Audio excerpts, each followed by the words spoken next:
Oilaviy rejaning asosi to'ydan keyin meniki, seniki uchun bo'lmasligi haqidagi kelishuvdir. Faqat bizning bo'ladi.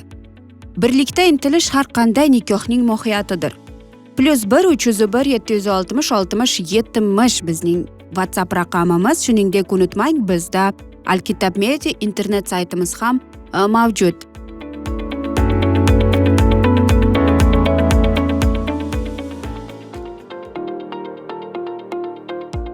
Bugungi dasturimizning mavzusi esa byudjetni qanday boshqaramiz deb ataladi.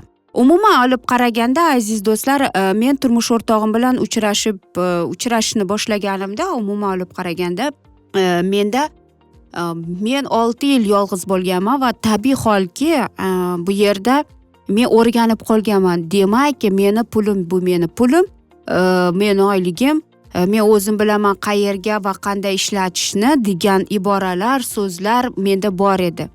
Va juda qiyin, menda mana shunday aytamanki, birinchi nikohim juda omadsiz bir tajribalardan biri deb hisoblayman va aynan mana shu birinchi nikohdan keyingi tajribam 6 yillik yolg'izligimga sabab bo'lib qolgan va bu narsa menda qo'rquv degan his tuyg'uni paydo qilishga afsuski kelib chiqqan.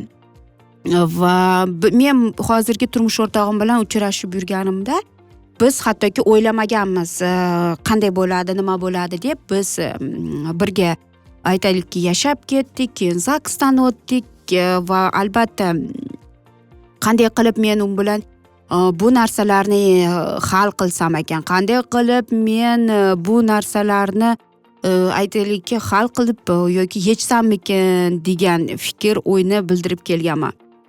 Va chunki biz o'sha mahalla, aziz do'stlar, kichkinagina bir uyda yashab kelganmiz va u uyga biz, aziz do'stlar, ijarada uyda turardik va albatta biz birinchi oylari va umuman olib qaraganda birinchi yillari meniki, seniki va umuman olib qaraganda men ijarada turmaganman, chunki men ota-onam bilan yashab kelganman.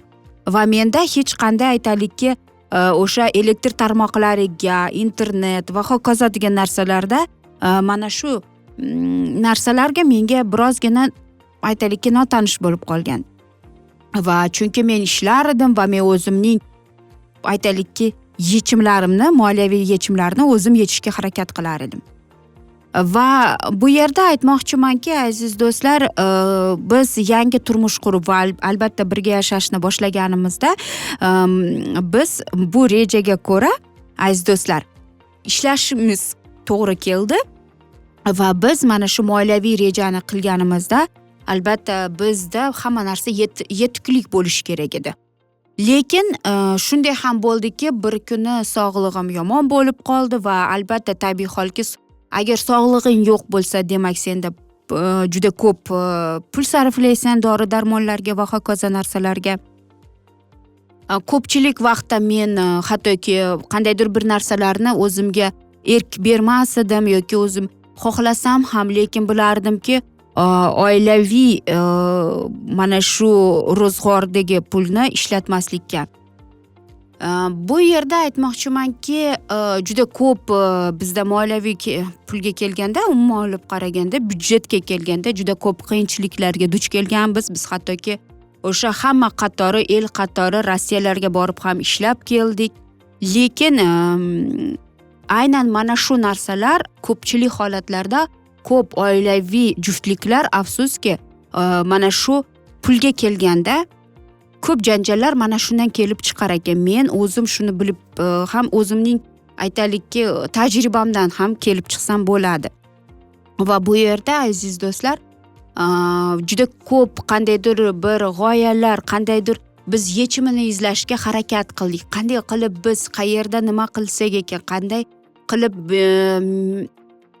pulimizni tejatsak ekan degan fikrlar keldi. Chunki ikkalamizning ham farzandimiz bor edi. Meni farzandim kollejda o'qir edi. Meni turmush o'rtog'imning qizi esa maktabda o'qir edi va tabiiy holki, aziz do'stlar, bu yerda afsuski shunday ham bo'ldiki, o'qishga juda ham ko'p pul sarflanar edi va biz bir kuni shunday yechimga keldikki, chet elga chiqib ketishgan, chunki hech qanday pul yetmas edi, qanchalik harakat qilmaylik. Va mana shu his, mana shu muammo bizdagi bo'lgan qiyinchiliklarga olib keldi.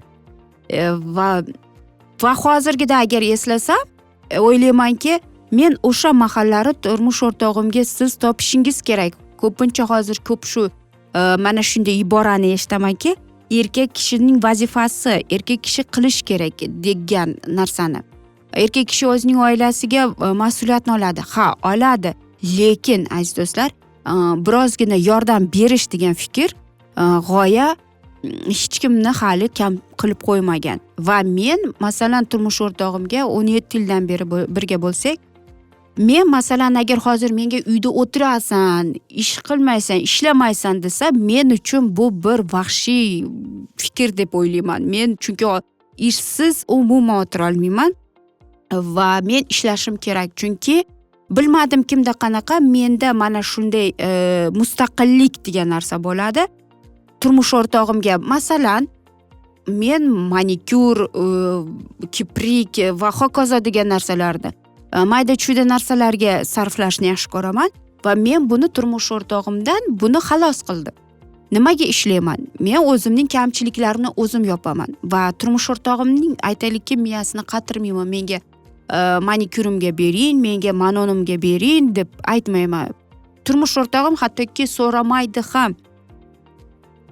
Qancha oylik olding, qayerga sarflading? Unda yo'q.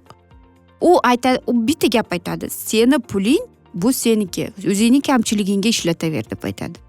Ha, Xudoga shukr, bu Xudoning bir bizga bergan barakasidir, chunki ikkalamiz ham hozir ishlaymiz. Ikkalamiz ham pul topamiz va Xudoga shukr, farzandlarimiz ulg'aydi. Hozir bizda nevara bor. Va mana shu vaqt, aziz do'stlar, qaysidir bir vaqtda bir-biringizga moliyaviy qiyinchiliklar kelganda meniki, seniki degan fikr bo'lmaslik kerak.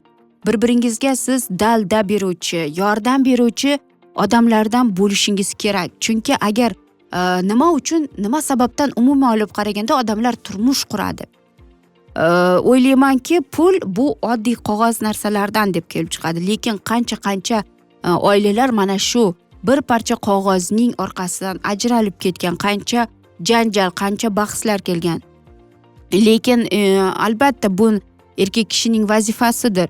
Qaysidir aytaylikki biror narsaga erkak kishining ko'p oyligi yetadi, ayol kishining esa bir qandaydir muammoni yechadi.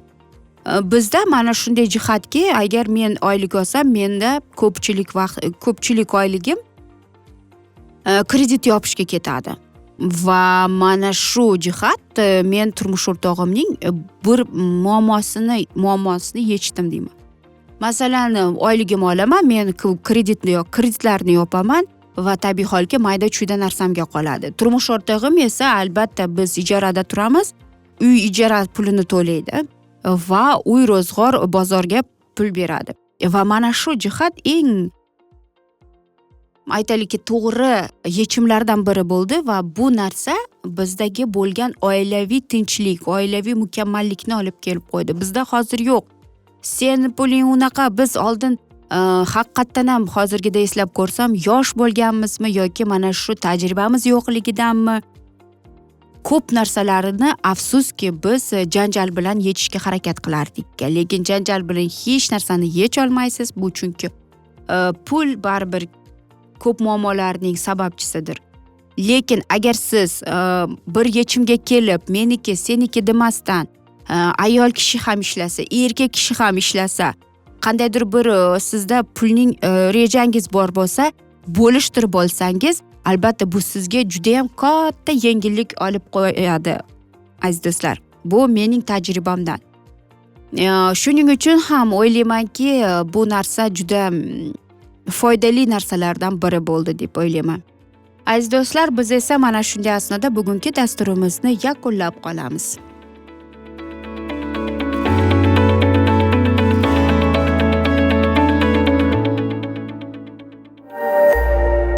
To'liq darslarimiz bilan alkitab.media saytimizda tanishib olishingiz mumkin.